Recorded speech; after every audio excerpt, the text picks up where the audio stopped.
I got into social media for fun, for myself. Yep. Kept it private because I didn't want anyone to find it. I was like, I'm so embarrassed. I'm filming myself in the gym. My friends are going to make fun of me. But back in like 2017, it was weird to film yourself in the gym. Through the span of 2017 to 2020, I hit 10K. And then from 10K to 100K, it was a year. From 100K to a million, it was a year. And now I'm at 2.4. Olympia was a complete shock for 2023. I remember my coach had said, because Jody had already qualified at the Chicago show. And my Reno show was after, and she goes, oh, I really want you to qualify for me to go to Olympia. And I literally texted her back being like, Jody, I don't think that's going to be in the books for me, but like, I'm all there rooting for you. Don't worry, I'll buy the live stream. I'll be there cheering for you. And so when I went to Reno, we had no expectations. Definitely not me. Like, I didn't even make top 6. It's all good. And I didn't realize I had come first until they had actually like called my name, which was a huge shock. And so being at Olympia, it was like, I just took in the entire experience. I was like, this is just really cool to be in a room full of excellence. 160 pounds, 2 reps, 103 pounds. She's healthy ice cream, bites, muffins, and donut balls. She'll handstand you to death, Barani and flips. She'll backflip her way into a pro debut. She's Olympian fitness. She's Olympian fitness in a bikini too.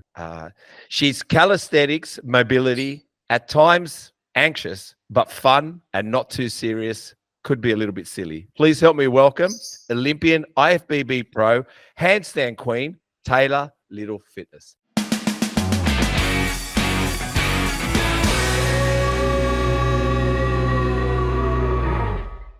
How are you? I'm good. How are you? Good, thanks. Firstly, I don't proofread things, right? And the reason I don't proofread, the reason I don't proofread things is I feel once it's written, I know you. Then I just want to go into something raw and a little bit vulnerable. Because if I'm too clean, organized, I feel like it takes away who I am as a guy, like who I am as a person. So, all right. We're going to go straight into a few things. We're going to start off with a quote by Joseph Campbell. I'm just going to read it to you. He's an American writer, professor, literature king. And we usually deliberate to talk about what do you think of this quote? It says this: we must let go of the life we have planned so as to accept the one that is waiting for us. I'll say it again. We must let go of the life we have planned so as to accept the one that is waiting for us. How do you read that?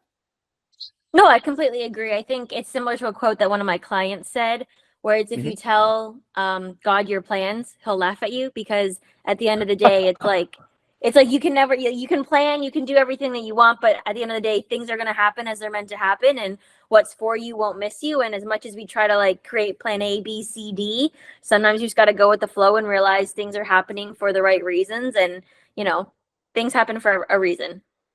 That's not fair. I've got plans. I just want to go for my plans. I know. Are you telling me that God might not have a private jet ready for me? Are you serious? Oh no, he might have something better. He might have a private boat or a spaceship. Who knows? He might have bigger, better plans. I love God even more now. Thank you so much for that. Just recently, you were at the Canadian Golf Open. I wanted to ask, what was that like? Are you a golf fan, or like, obviously I noticed you got some prezzies there, show bags. There was some crispy chicken wings that I noticed the person with you, could be your partner, I'm not sure. Can you tell me a little bit about that experience? Yeah, so I got invited to the Open with JLab Audio. So basically I was there in the Champions, I think it's Champions Club. So we got to see over hole 13 and 14. And I am a golfer. I wouldn't say like I'm good at it or I follow the sport that closely. It's just more of a sport that I find that's completely different from everything else I do, in that it's very, more quiet, there's a lot more attention to detail, and just overall, like, it's very different than what I'm used to. So I like it for that challenge, because I'm pretty good at dynamic, big movements. But when it comes to like dynamic, minute changes here and there, which create a perfect golf swing, that's where I struggle. So it's just a good, different challenge for me. And then I love going to live sporting events. So that's always fun. And then the Kevy who I was with, he's like one of my best friends. So he's never been to a golf tournament either. So I brought him along because they said there's going to be food and drinks. And I'm obviously on prep, so I can't enjoy that. So I was like, someone else should. So it was just a lot of fun. How do you find, this will be a question that a lot of people would want to know and be listening, and I do. How do you go to events, hold such discipline with such yummy, inviting? How do you accept the invitation? Because it's easy to just go, I'm not going. Why? Because then you don't have to have temptation. But it seems like you're trying to live the life still, trying to make life. So tell me, how do you do it? What is the processes in your head? Do you have to kind of check in a lot? Like you go, don't look at the chicken. I've looked at the chicken wings. They're good. We'll leave them there now. All I know is in my head that whatever you think is going to taste so good, when you end up eating it, it's never as good as it feels. Like it's never as good as you think it's going to be. So I remind myself of that all the time. And I do try to, like you said, I try to integrate normal life still. So I love going to events and things like that. So I was at like a LA getaway with Vanquish this past weekend, which is my apparel sponsor, and everyone at dinner was having burgers, spinach dip, guac, everything like that. It looks so good. And I'm sitting there. I had my beef and chicken upstairs. I came down and drank water. And so I just make sure that if I'm at events, I always have like a bottle of water or something with me. So that way I look like I'm participating. And then you don't get the questions of like, why aren't you eating or whichever. So for me, it's just like, it's a switch. Once I know I'm in prep, there is no wiggle room. It's 100% all in, because as soon as you kind of step out of prep, in my mind, for me, that's when I'm like, oh, I've stepped out once. Well, like I might as well step out again. And so it's just, if I turn the switch on that it's 100%, I just know that there is no going outside my diet. All right, then I'm going to ask the question again a little bit further. Have you ever stumbled? And I know, hear me out. I know when you stumble, you would, I think we all know there's what you feel pre and what you're going to feel post. And post is worse. So have you ever stumbled, and how do you fix that? If you ever have, I'm asking the question. In my pro career, I have never stumbled. Okay. So in my pro career, last year in 2023, my prep, all in, did not stumble. So far, I'm 4 weeks in, have not stumbled. I would say when I was an amateur and it was flexible dieting, so it was only macros, because my coach was like, you can be plus or minus 5 in my macros, I would push it and be like plus or minus 7 or 8. And I would say like, that's the biggest stumble. And of course, I think it's not necessarily that it was bad, but in terms of how I do things better, I'm better with a strict meal plan. Again, once you give me any type of flexibility, I'm like, okay, I'm going to take it. So, and I that do chickies know, laugh. Exactly. And I do know that when you do something bad, I feel like there is like an overwhelming sense of guilt, which I just also think is like not very healthy. So if I can avoid myself going through that mental stress and everything like that, I know it's going to be better for me in the long run, because if I do step out of my diet, it's like I have the emotional guilt, and then I also have like the physical impacts of the food that I ate. So it's just like two negatives when I can just completely avoid it at all costs.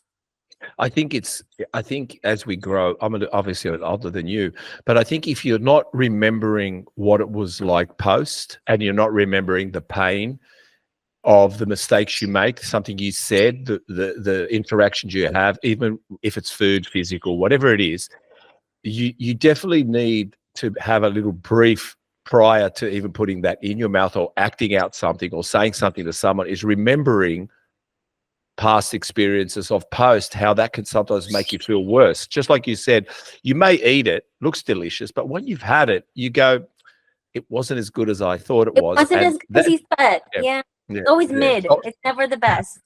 no. So explain Taylor to us. All right. Explain Taylor to us. I'm assuming, and I'm sorry to say this, I'm assuming you're Asian. Yes, I'm Chinese. Yeah. So tell us about you growing up, what you aspired to be. Were you academic? What were you athletic? And when did bodybuilding capture your attention? So I know there's a lot there, but if you can give us a little bit of a speed lane grow up. So I've always been active. Like growing up, I was a gymnast, dancer, cheerleader. That was through elementary school, high school, and then university. And then in terms of like academic and everything like that, I did get naturally drawn to more of the sciences. So I did go to school for kinesiology, and that's kind of where I found the interest of like learning why my body needs to do certain things or why certain things happen. And from that, I got more into fitness. And with my first experience on a team sport, which was cheerleading, I wanted to make sure I wasn't going to let the team down because everything else prior to that was all individual. And so I made sure for the cheer team, I was doing my cardio, I was lifting my weights and everything. And that was my first entry into the fitness world. After university, I got introduced to bodybuilding through Whitney Jones, which is 3 times Miss Olympia for the fitness division. She held a giveaway at the time that basically the top 3 people won a free prep with her, and she would help you compete at your first regional show. And so she helped me with that. I won my regional show, and then I won my national show, which got me my pro card. And that's kind of like where my bodybuilding journey started.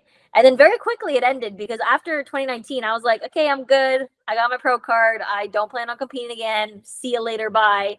Because I had looked at all the pros at the time and I was like, these girls are so muscular and so developed. And I am just like a little itty bitty peewee. Like at the time, I think my stage weight was like 93 pounds. I was like, these women are competing at like 130, 140. I have no chance. So I kind of let go of bodybuilding for a while. And then as I got through my social media career, I realized that I had more free time, more flexibility. I was really falling in love with like strength training, calisthenics, all this fun stuff. And then Jody Boehm, who's my current coach, she reached out to me saying, hey, like, have you ever thought of doing your pro debut?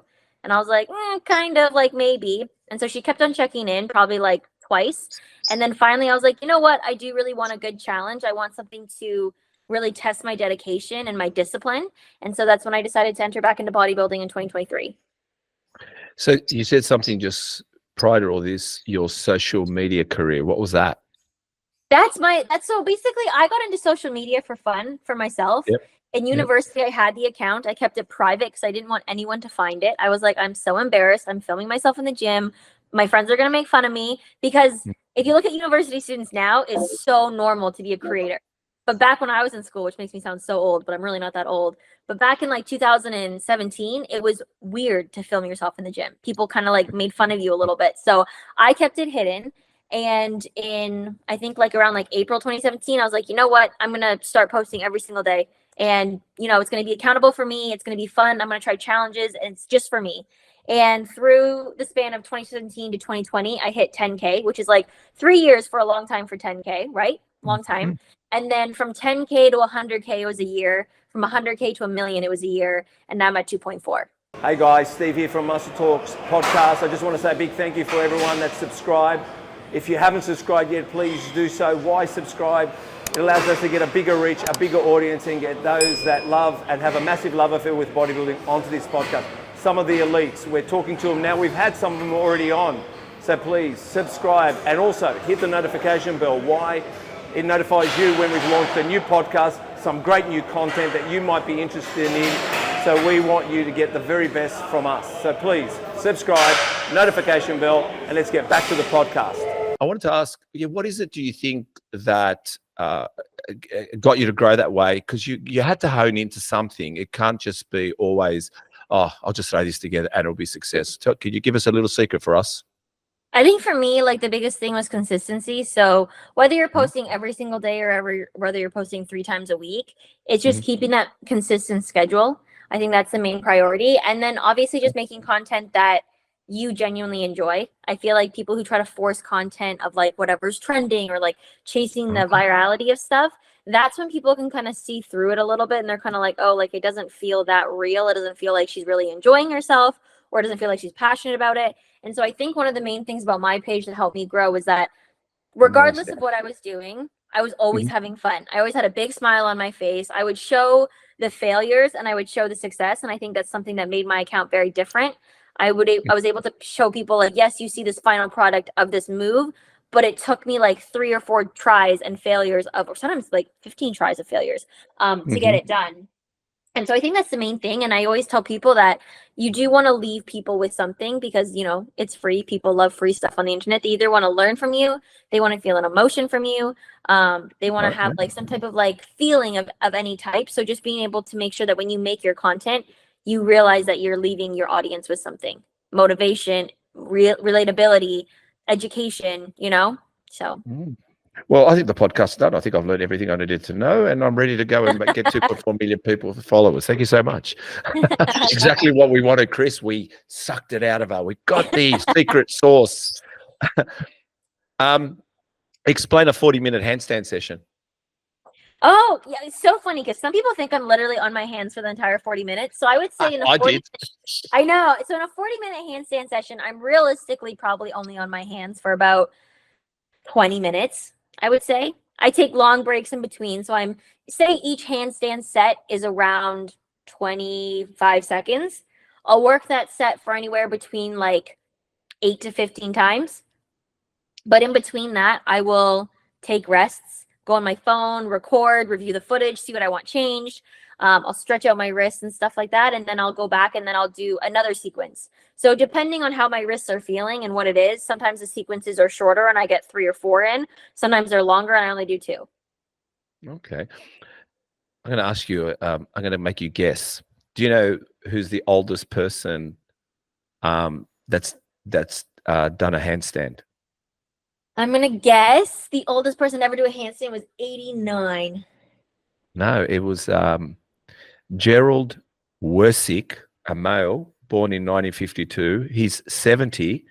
Oh, and okay. he did it in Lawrence, Kansas in 2022 December. So when do you think when does calisthenics and handstands stop for a person, you reckon? I've always told people I want to be able to do a handstand and the splits until the day I die. And I want to be able to do a back tuck until the age of 60. Well, I think it's 70 years old, so you can break this record. So you've got to make 70. You've got to make 71. You've got to make 71. All right. Yeah, this is good news for me. I'll push it and try to, like, on the very last day possible, I'll whip up into a handstand. You'll say to God, before you take me, wait a minute, wait. What's the record currently? It's 84. No, you can't have me yet. I've got another 5 years. We're not going anywhere. I gotta be the world record holder for that. Heaven can wait, buddy. Let me just have a look here. I'm just having oh yeah. Tell us about Rocket. That's what I got confused by the intro because I wanted to say Rocket took her out, but Rocket's your dog. Rocket's my dog. And, yeah. I got because we were going to do this a few days ago. I was a bit more up to date, and I don't proofread. And when I saw Rocket, I went, "Why have I written she loved Rocket?" I don't know. Is it Rocket Lettuce? But so Rocket, what happened there? You were posing one time, and the guy literally nearly took you out for your career. Literally. So Rocket is my little corgi. He's like the cutest thing in the entire world. He just turned 1. Cool. But during my time of prep, he was like, I think he was maybe like 5-6 months. And so he was just running around and like all the time when I'm posing, he's just like patiently sitting by my feet waiting for me to be done. But that day I just come back from my Reno show prepping for Olympia. And it's like he knew I was getting ready to leave again. And he's like, I'm just gonna take her out. I'm just gonna topple her over so she can't make it there. Because he came right for my kneecap. It was crazy. I noticed something. He literally, like if you pause the footage, it's his shoulder going into my kneecap, like, and then he just walks away, like nothing happened. It was like he was trying to play NFL with you or something. He was definitely having. Yes, I noticed that. It's funny. So now I know who Rocket is. God, I was thinking myself, Rocket. I had to reread that question as well. All right, so you are 2023 fitness Olympian, correct? Yes. So please tell us about the build-up, being there. Do you know also Abby Bolton? Do you know Abby Bolton? I do, yeah, I know Abby, yes. Because she's been on our podcast too, I'll let you know. She was on last year. And what did you come? So tell us the journey a little bit, the anxieties. Just get us in a little bit into that story. Yeah, so Olympia was a complete shock for 2023. I remember my coach had said, because Jody had already qualified at the Chicago show, and my Reno show was after, and she goes, "Oh, I really want you to qualify for me to go to Olympia." And I literally texted her back being like, Jody, I don't think that's going to be in the books for me, but like, I'm all there rooting for you. Don't worry. I'll buy the live stream. I'll be there cheering for you. And so when I went to Reno, we had no expectations. I think Jody was hoping I would place top 6, just because we knew my routine was so strong, but we did know, and we're very realistic and honest, that my physique just isn't at the same level as the other girls. So we were just hoping for top 6. And so when Reno got called out for a tiebreaker, I was like, oh, like definitely not me. Like I didn't even make top 6. It's all good. And I didn't realize I had come first until they had actually like called my name, which was a huge shock. And so grateful. One of the best shows ever. Like Legion Sports Fest was truly like a fantastic show. And Yeah. so from Legions, I went on into my Olympia prep, which is around 3 weeks because it was 3 weeks prior. And it almost just felt like a weight was lifted off my shoulders because I know leading into Legion, my biggest thing was that everyone on Instagram was so supportive, rooting for me, saying like, you're going to win. You're so amazing. And I just was like, I want to make sure that the work that I put in is worth believing in. So I put a lot of pressure on myself to be able to perform a certain way and to make all these people proud. And so going into Olympia, people were already proud. I already knew that. People were already so proud of me and so supportive. So I felt like I was just going to go have fun. Olympia was going to be an experience. And in my mind, I was like, I might never make it here again. So I'm just going to go. I'm going to have fun. I told all my friends, my parents, my sister, all to come. I was like, you guys, this might never happen again. I would love for you to be there. And so they all flew out. I had like a huge crowd with me because when I travel and compete, I love to have my support system. And so it was my mom, my dad, my sister, so my immediate family. And then I had about 7 friends there coming from Canada, LA, Las Vegas, like tons of people coming out to support for Olympia. And so being at Olympia, it was like, I just took in the entire experience. I was just like, you know what? This is so much fun. I got invited to the press conference, which I wasn't expecting. And I got to show up and, do a handstand and kind of like the little like friendly banter, as you would say, with the athletes, and just met some really incredible people. A lot of athletes that I had looked up to my entire, like when I was competing in 2019, athletes that I'd looked up to. I looked up to Whitney Jones, Ariel Kadar, Missy Truscott, Oksana. Like I'd watched Oksana on America's Got Talent when I was younger. So I was like, this is just really cool to be in a room full of excellence. And not only the excellence of the fitness division, but the excellence of the entire IFBB world. I was like, these are people that I've just seen people talk about for so long. And so it was just really an experience for me to enjoy myself. And I remember Jen Dory, the Miss Bikini Olympia, she came up to me and said, we're so excited. People are looking forward to your routine. And I felt so stressed out when she said that. I was like, oh my gosh, I'm supposed to be like a nobody. Like no one's supposed to know who I am. And she said, don't think of it that way. Just think of it as like you're about to go have fun and perform for all your friends and family and people who are really proud of you. And that mindset really changed because instead of thinking of it as a competition, I thought of it as a performance, something fun to do. And it took the stress away a lot. Did you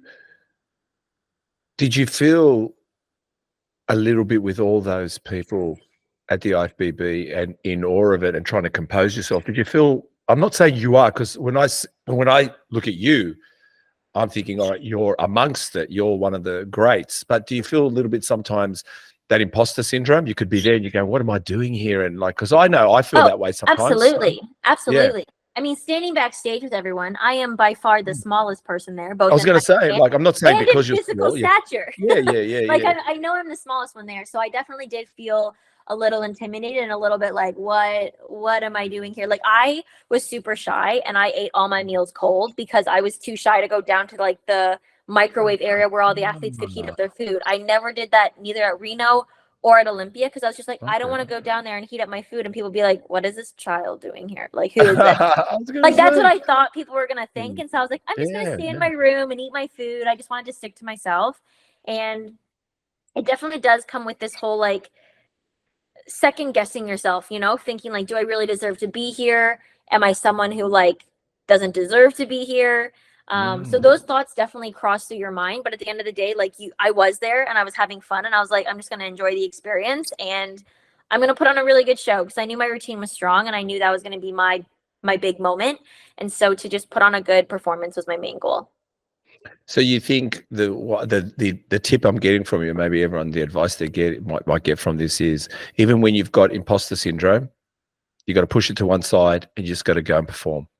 Yeah, you just got to remember that there are people who do believe in you and that there is a reason why you're there. As much as we all try to like bog ourselves down and say that we're not good enough, we're not deserving, you are, because you wouldn't be given the opportunities that you're given if you weren't deserving.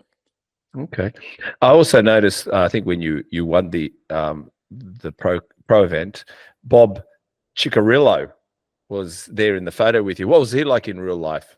Oh, he's awesome. He's one of my favorite people that I've ever met, especially in the competing world. It was just really nice because when I'd come off of my Reno routine, he had said like, that's an Olympia level routine. And to hear that from someone who's been in the industry for like so many years was just such a huge compliment. I was just Yeah. like, I never would have thought anyone would say that about me. So it was really, really nice. And then even when I got to Olympia, he remembered me from Legion, and like he made sure that like he was there to support me. He said some like really encouraging things, like, like, I saw you at Legion, do the exact same thing here. You deserve to be here. You're a great athlete. And I remember before going on my posing routine, I was like behind the curtain, nervous as all heck. So I was like, I look like I just got, shit my pants or something. Yeah, of And I course. remember he announced my name and then gave me a thumbs up. And I was like, that's so nice to have that support and that, kindness and warmth when you're going into a scenario where you're like, oh my God, so scared. So I You're think he's walking out. You're walking out yeah, to do a robot routine because you can't. yeah. You're too nervous. So I think he's So- absolutely amazing. Oh, good. And what did you come? I just At want to Olymp- get. Yeah, Yeah. at Olympia. So I was tied for 12th in the physique round. I was in second Yep. call out, which was Mhm. totally expected. Yep. And then for routine round, it was a unanimous first place for my routine, which was absolutely just like mind blowing to me I because know. I loved my routine. I thought it was great. So there was moments where I was know. like, is it really that good? I don't really know because I was doing it for so long. And then to have the entire panel of judges and the audience and a bunch of people come up to me after saying how much they loved it was just, it was like mind blowing. Are you fat up or fed up? Tired of boring food? We just cooked this from our What Should I Eat cookbook. It's also on an ebook, making it more affordable for you. So, Get your copy at threeog.shop.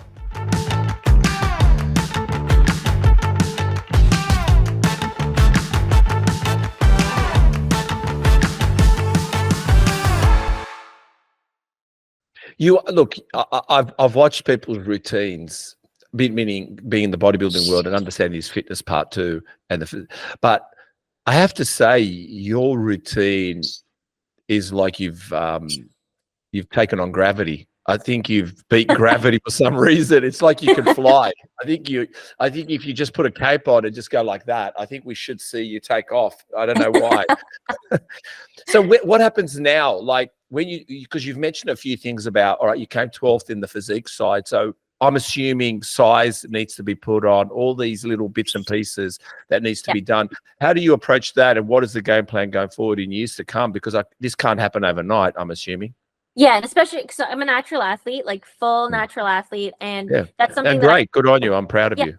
that's something that I'm super proud of because I do feel like my division is something that you can be natural and do super well, and I want to motivate. Abby's other natural athletes. as well. Abby said she's natural too. And to be Abby's honest, it's there's a lot of refreshing for all Canadians. of us. Yeah, it's very a lot of refreshing. Canadians are natural. Myself, Abby, Danielle, Jessica, I know we're all natural, so there's a good handful of us, and it's just nice to know that we all have a future in this sport.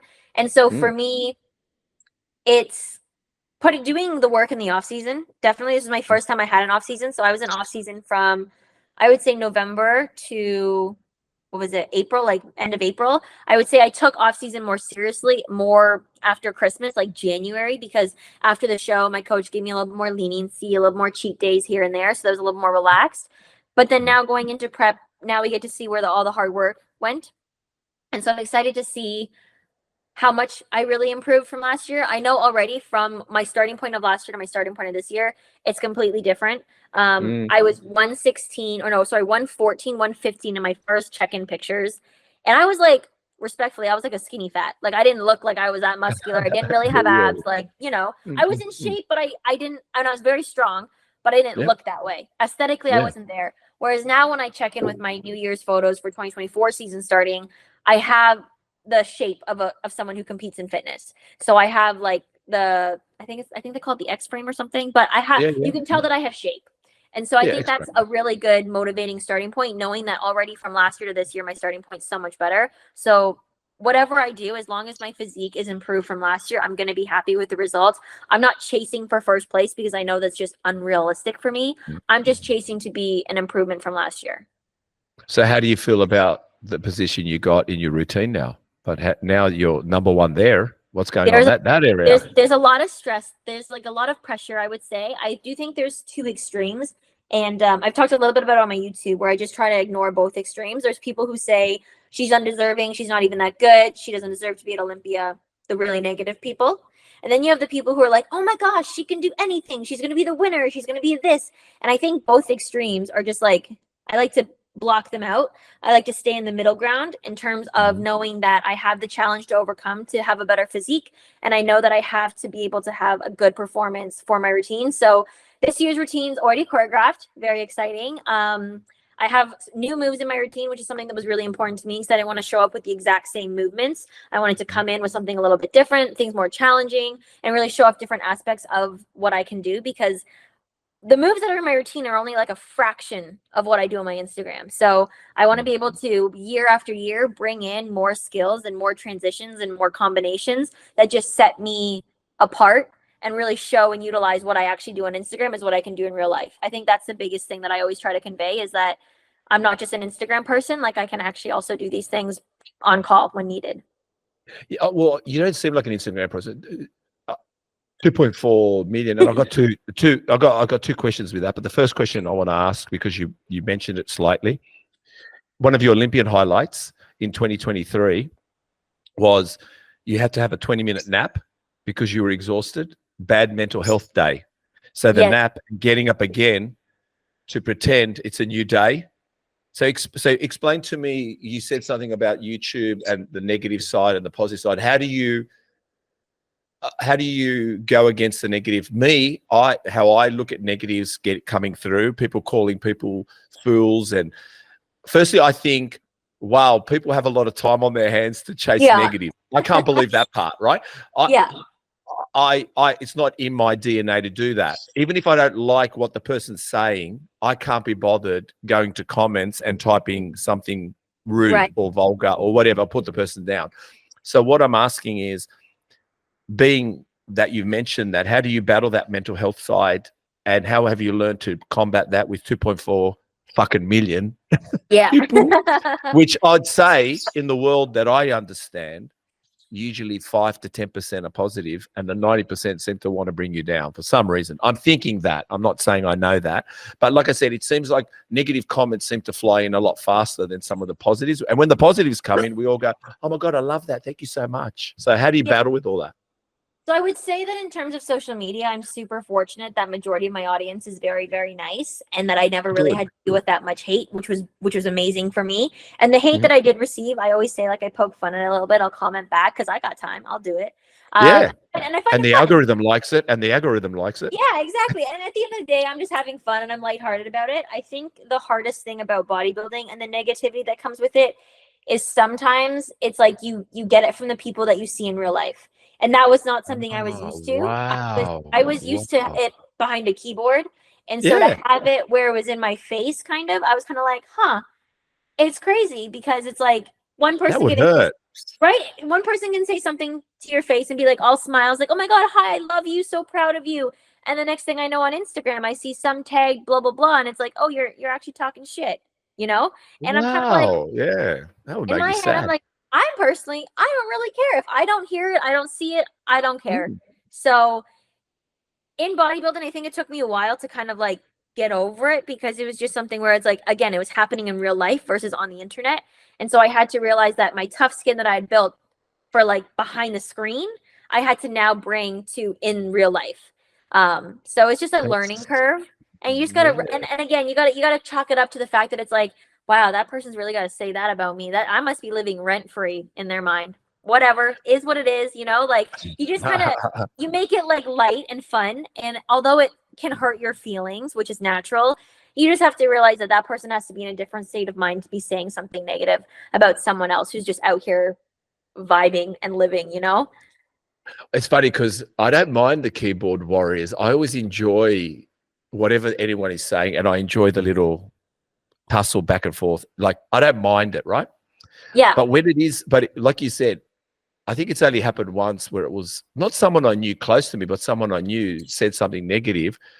I don't know about you. I got on the phone and I was like, you fucking shut your fucking mouth. Like, fucking come around and I'll break your jaw. Like, I went into savage mode. Like, more personal. You're kind of like, that hit home right there. Like, that's a little bro, who the fuck are you talking about me? If you got nothing to say, just shut your mouth. Yeah. Or I'm the kind of person that's like, if you're gonna say it with your chest, say it to my face, you know? Yeah, come talk. Let's have a coffee over it. Yeah, a bit of a tussle. Tell me about 2 reps, 160 pounds chest press. while Oh, you're way yes. only 103 pounds. Come on, champion. I know. So actually, my 1 rep max now updated is 185. I can bench 180. Stop it.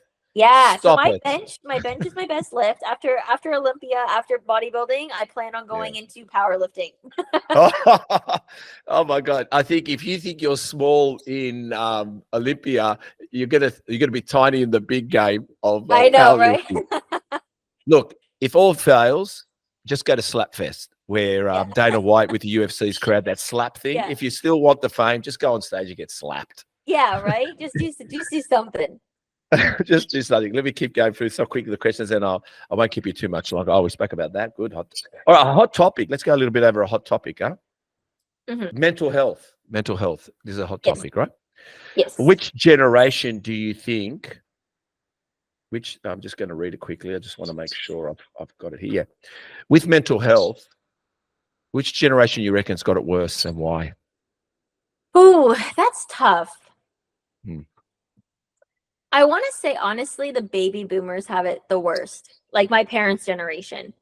You think so? I think so. Yeah, go ahead. I think, well, obviously, I think every generation has it bad in their own way. Yep. I would say that I know more people in the baby boomer generation who suffer from a lot more.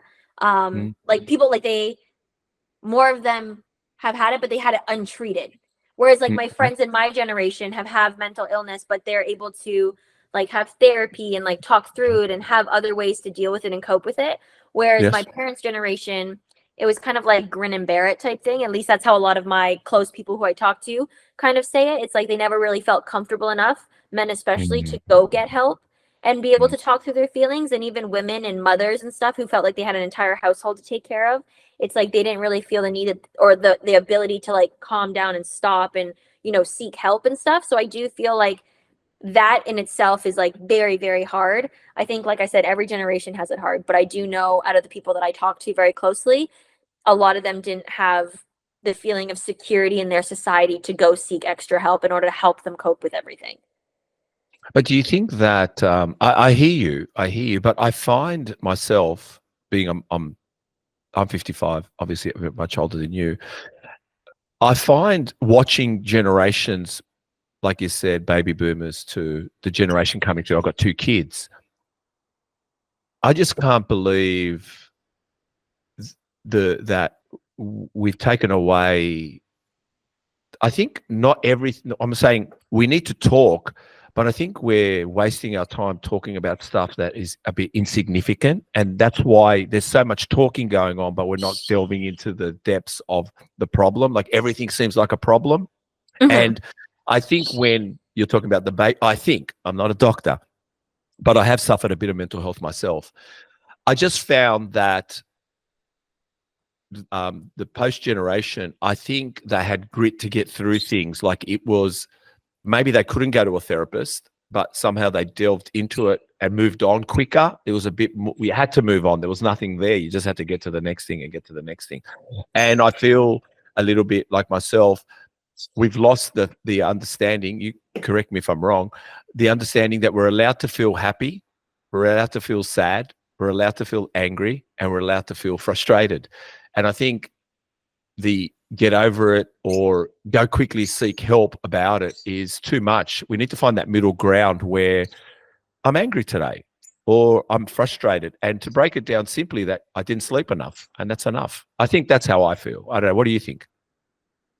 No, I would say I think this generation too is pretty understanding, if anything, that we're allowed to all set our boundaries and provide people the information of what can trigger us and what we do allow and not allow in our lives. I do think we all have the ability, and I think especially in job scenarios too, more of the upper management and stuff like that is becoming more aware of mental health days specifically, as well as being able to just voice your boundaries at work. I feel like there was a point in time where people weren't allowed to do that or it wasn't as accepted.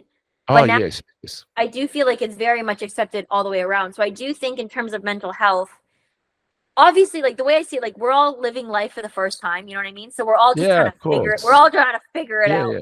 And so with time, I do think with education, with doctors and everything, and different modalities, we've all been able to adapt and exist in life with both the whole like grit, but also with the we also need help sometimes.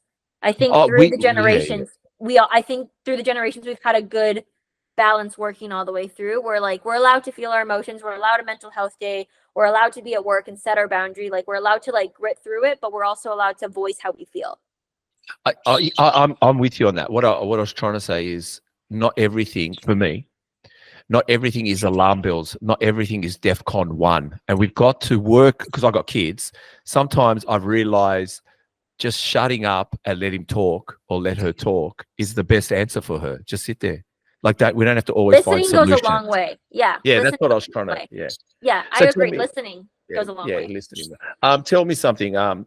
You did Olympia. I want to know, there's always the talk about post-comp blues. Here we are cheering beforehand, messages, you're going to do it, unreal, unbelievable, oh my God, wow, wow. And then it's crickets. Where's everybody? Like, how was that? How was that big high first time and then coming home? And obviously you needed to tools down, food, get back to normal. How was post-comp from that? For me, post-comp was good because I honestly... even though I'm on social media and even though I have a big platform, I actually do a lot better in just like my close circle of friends. I'm not a big like center of attention, need everything spotlight on me. And like when it is on me, I genuinely usually feel like slightly uncomfortable because I'm just like, whoa, this is like a lot. So for me, post-comp is actually, the wind down was very much appreciated. And I actually liked not being in the spotlight because especially right after Olympia, I would say for the first 2 weeks, the spotlight that was given on me was like probably like 60-40 negative positive. Okay. And so for me, I actually liked the break of kind of having everything die down where like the Arnolds came up in March. So people were focused on the up and comings for Arnolds and the results for Arnolds. And so the Olympia results were kind of pushed back and like kind of forgotten about, which I was super happy about because that meant a lot of the comments and hate that I was getting was going to also calm down. You mentioned when, like I said, are you a sensitive person? I'm a sensitive person, but I got grit. I can see you got grit. So yeah, but I've noticed that you're humble, but I don't know how to be completely humble. If I'm going to go in a competition, which I haven't been in many, or actually any bodybuilding competitions, but what I'm saying to you is I can't help but feel like I have to win, or if I'm not happy. How do you tell us the thought behind that, what you think I just said? So I never go into, because bodybuilding specifically, it's such a subjective sport. It's the look of the day that kind of gets it. You know what I mean? So with so many variables that are outside of your overall control, I personally think because this sport is so mentally hard and physically hard, and with a variable at the end that you can't control, in order to have the best success and the best mental health and the best like overall experience with competing is to never set an expectation based off results.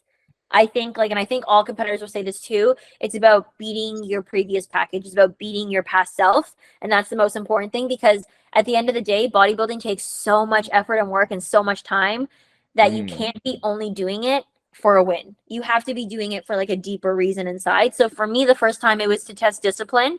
It was to test my dedication and also just to put myself outside of my comfort zone and like get some self-confidence as well with being on stage.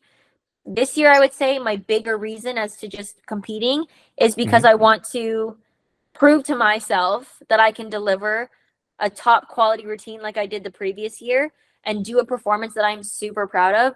And then also to be on stage again with more confidence because last year I didn't post my posing routine on the internet. So I didn't post it on my Instagram. I wasn't proud of it myself. I didn't think I looked, I was very honest with myself. I was like, I didn't think I looked worthy to post on my page. And so this year I'm hoping that with competing with more experience, more muscle mass, with more confidence on stage and flow, my goal is to be able to confidently post my posing routine. And so those are my two goals. Post my posing routine and be really proud of my performance routine. And those are the two reasons why I'm going into this season. Well, I'll let you know because of a person that looks at bodies, because when you're a bodybuilder or when you love the sport, it seems like you check people out, but you're always looking at form definition, you're looking at composition, and you're looking at how can I explain it?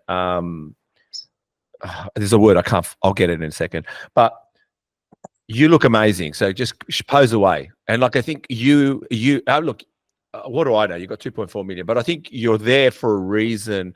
And I think the reason is what you're putting together, the package you show people somehow works together. So I think if you are going to show off your posing routine, I'll give you a piece of advice.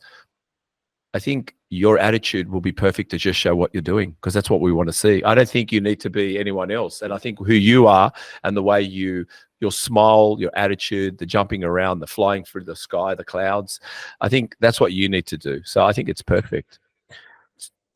Just like I said, we'll get close to the finish now. I just want to ask about your training app. You've got a training app. So what's this training app? Tell us about it. My training app. So this is something again that I didn't think I'd ever have, because in my head I'm just like who is going to sign up for my app?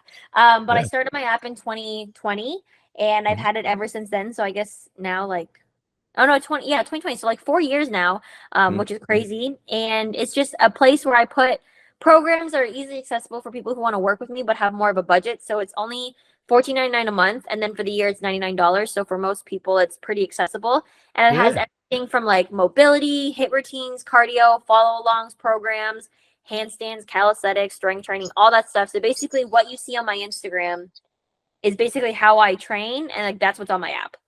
Is like how to get to where I am. Obviously I have extensive training with gymnastics and stuff like that, so I don't teach flips on the app. That'd be irresponsible of me. But in terms of all my handstand strength, my pressing, my calisthenics, and my overall strength in the gym, like for lifting, that's all found on the app as well. Your parents, are they very traditional Asian?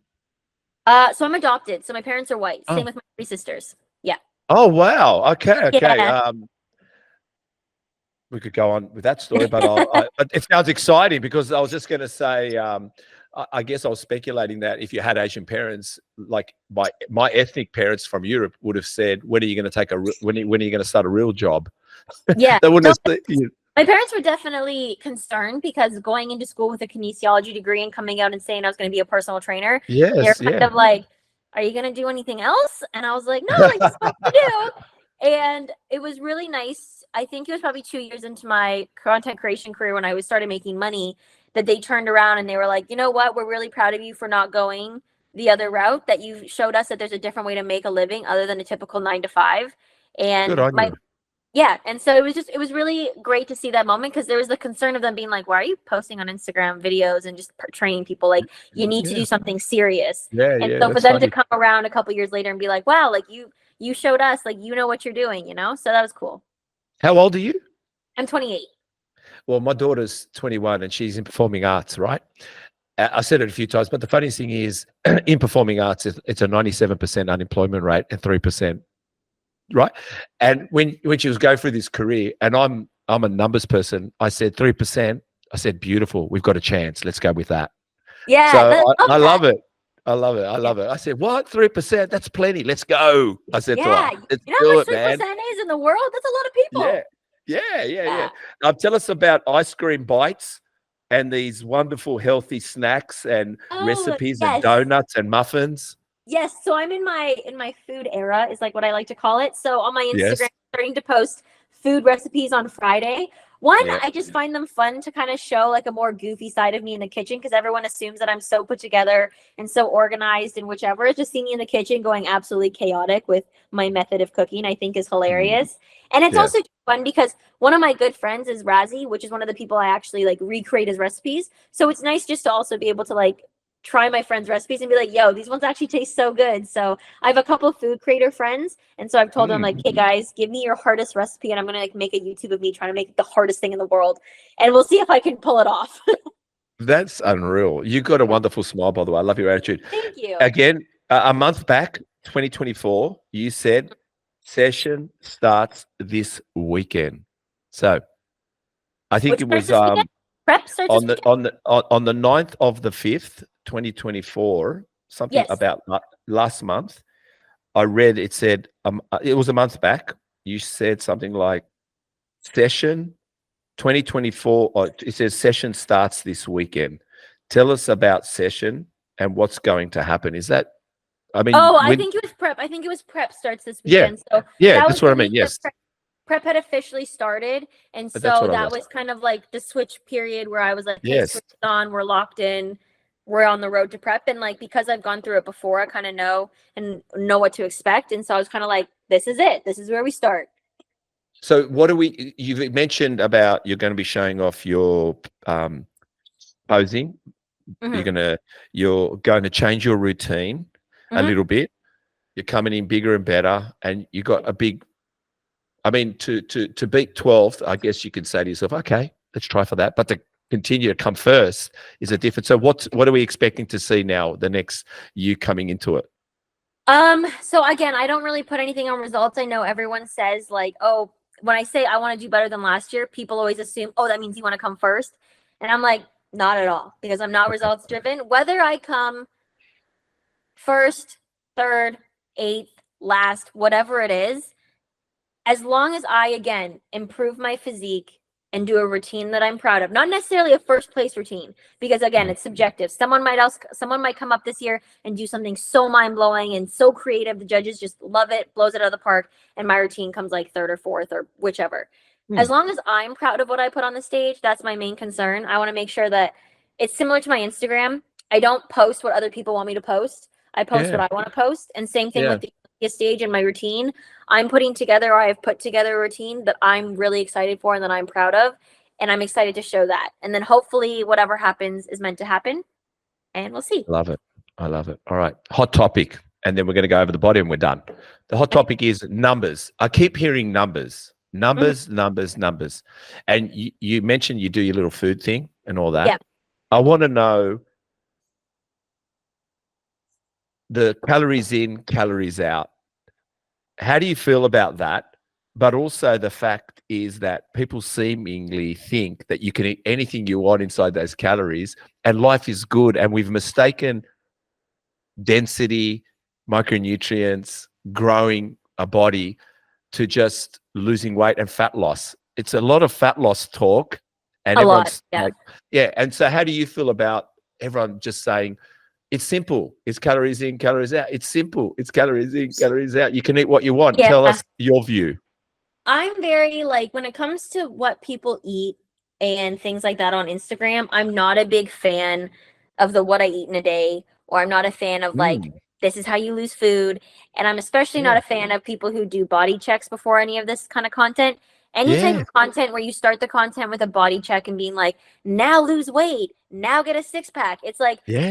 you're giving them a false sense of reality, because realistically, each person is so unique. Even though we are so similar in DNA, we're all so unique with our genetics as well as our actual like backgrounds of what we've done in our life.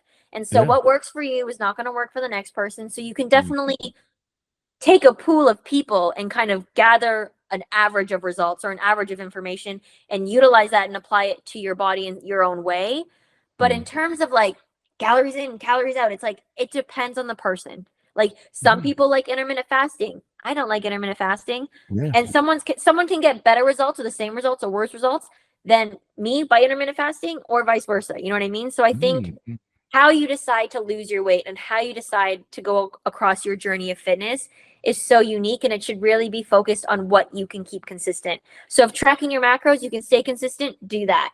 If you just want to do a flexible meal plan, do that. If you want to get meal prep, do that. If you just want to have intuitive eating and you just want to, stay consistent, do what works for you. That's my biggest thing. And that's what I tell everyone is like, I love counting macros. It makes me feel like organized, routine, everything. But some people find it really overwhelming. So don't do it. You don't have to do it. You can do it a completely different method and have just as successful results.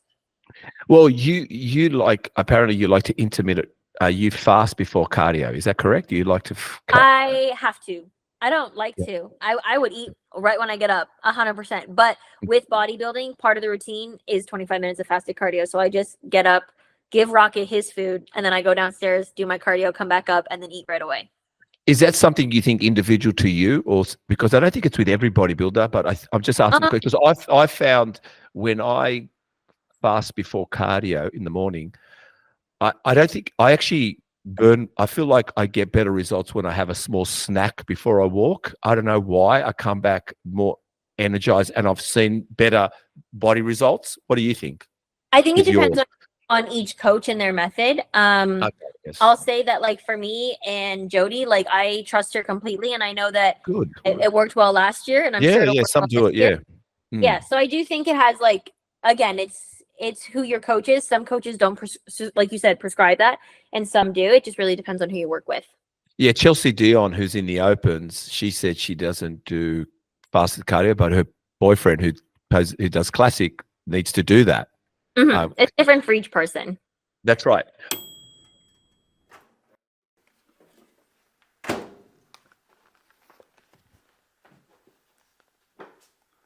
Are you fat up or fed up? I just made this from my book, What Should I Eat? Download your ebook copy from threeog.shop now. Let's go over the body. Exercise sets and reps. Okay. You do it, you don't, it doesn't matter. You just say, nope, yep, sets and Okay. reps. Traps. Traps? Traps, yeah. Yeah. No, I don't train those specifically. Okay. Delts. Outer delts. An exercise sets and reps. Lateral raises. I do 4 sets of 15 to 20. Beautiful. Rear delts. Rear delt flies, again, same thing. 4 sets of 15 to 20. Bent over, I'm assuming. Yeah, bent over rear delts. Yeah. Front delts. Seated front raises. Those ones are around the same rep range. 4 times 15, 20. All right. Back. Just an exercise for back. Pull-ups because of calisthenics. You can do a body weight. You can do a weighted, anything you want. Max reps or set reps, whatever you feel. Oh, it's true. I can't do that, but I'll give it a go. Bicep. Bicep curls. My program just has 4 times failure. Oh, okay. Tricep. I personally like dips. Again, calisthenic movement. It's my favorite exercise. Okay. You're not. I know you don't do this, but I'm going to say because forearms. Forearms. No, I mean forearms get worked out during my handstands. So. Of course they do. Chest. Push-ups for me. Okay. Till failure. Usually, yeah, max sets. Abs. Hanging leg raises is my favorite, and again, till failure for that. No, you're always hanging somewhere, aren't you? Quads. Ooh. I like front squats for quads. Front squats is probably one of my favorites. And this one is usually my compound movement, so it's usually a heavier one. So it's usually 2 feeder sets, like building sets, and then like 3 sets of like a 5 to 7. Hamstrings. Hey, laying down hamstring curl. Okay. I like it. I like a triple drop set. Pardon? How many sets, reps? I like a triple drop set. So usually like 3 sets of a triple drop set. Yep. Calves. Calf raises till failure. Till failure. Tibialis. I don't really do that one, to be honest. No, it does. No, it does. I just want to act smart. I'm just trying to act really smart. Glutes. Probably a hip thrust is my favorite, or Bulgarian lunge, like a glute focused Bulgarian lunge. And should men do hip thrust? Of course. I feel like men don't train their glutes, and they really should. They should, eh? I think a girl always likes a guy with a good booty too. Okay, so tell everyone where we can find you. You can find me on Instagram, YouTube, and TikTok. All the same username. It's nice and easy. LittleTFitness. Wow. Well, I want to say thank you so much. I feel starstruck myself because, well, just seeing you in the background and there at Olympia and amongst those greats, and being that I grew up with posters of not just Arnold, Dorian Yates, Lee Priest, Lee Haney, and all those kind of stuff. So well done. Thank you. Super excited to see what you do this year. And when I'm watching the screen, I'm going to pretend I know you. Yeah, of course. You do know me. We've had a full conversation. I know. Thank you so much. No problem. Thank you so much for having me.